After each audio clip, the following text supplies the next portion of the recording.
पटना से सामने आए नीट छात्रा की मौत का मामला आज सिर्फ एक खबर नहीं बल्कि एक बड़ा सवाल बन चुका है। एक ऐसा मामला जो हमारे सिस्टम, सुरक्षा और न्याय व्यवस्था पर सीधा सवाल खड़े करता है। यह मामला पटना के चित्रगुप्त नगर इलाके का है, जहां एक गर्ल्स हॉस्टल में रहकर नीट की तैयारी कर रही एक छात्रा की अचानक संदिग्ध हालत में बेहोश पाई गई। हॉस्टल में रहने वाले अन्य छात्राओं के मुताबिक जब काफी देर तक कमरे का दरवाजा नहीं खुला तो शक होने पर अंदर देखा गया, जहां वो अचेत अवस्था में पाई गई थी। शुरुआत में डॉक्टर ने उसकी हालत तो गंभीर बताया और इलाज शुरू कर दिया, लेकिन हालत लगातार बिगड़ती चली गई और कुछ समय बाद इलाज के दौरान छात्रा की मौत हो गई। मौत की खबर मिलते ही परिवार पर दुखों का पहाड़ टूट पड़ा और इलाके में सनसनी फैल गई। शुरुआत में पटना पुलिस ने इस मामले को आत्महत्या या दवाइयों की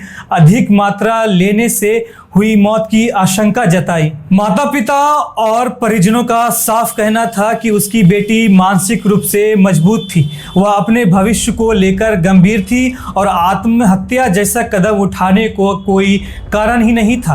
परिवार ने आरोप लगाया कि उसकी बेटी के साथ कुछ गलत हुआ है और इस मामले को दबाने की कोशिश की जा रही है। जैसे जैसे बात फैली, लोगों का गुस्सा बढ़ता चला गया। परिवार और स्थानीय लोगों की मांग थी कि मामले की निष्पक्ष जांच हो और सच्चाई सामने आ जाए। इस पूरे केस में सबसे बड़ा मोड़ तब आया जब पोस्टमार्टम रिपोर्ट की सामने आई।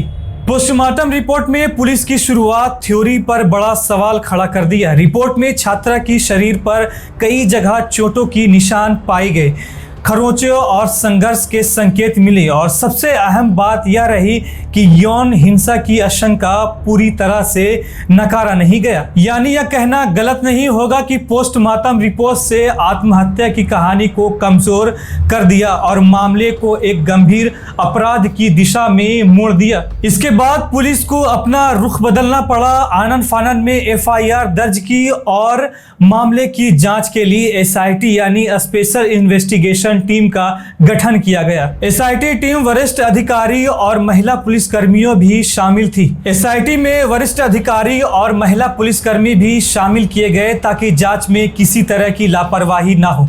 इसी दौरान पुलिस ने हॉस्टल मालिक को भी गिरफ्तार किया गया ताकि सबूतों से छेड़छाड़ ना हो सके। इस केस में अस्पताल की भूमिका पर भी सवाल उठे, क्योंकि जिस अस्पताल में छात्रा का इलाज हुआ वहां की शुरुआती मेडिकल रिपोर्ट और बाद में आई पोस्टमार्टम रिपोर्ट में बड़ा अंतर देखा गया। आरोप लगे कि अस्पताल में प्रशासन ने कई अहम जानकारियां समय पर साझा नहीं की और मीडिया को अस्पताल में प्रवेश से रोका गया, जिससे शक और गहरा गया।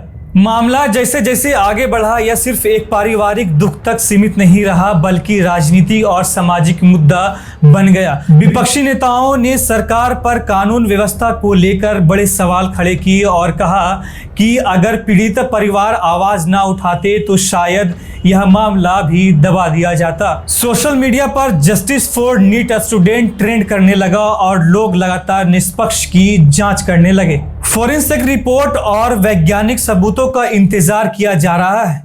पुलिस और सरकार का कहना है कि जांच निष्पक्ष होगी और दोषी चाहे कोई भी हो उसे बख्शा नहीं जाएगा।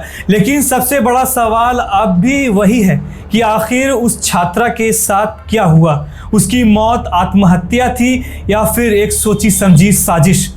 और क्या उसे सच में न्याय मिल पाएगा?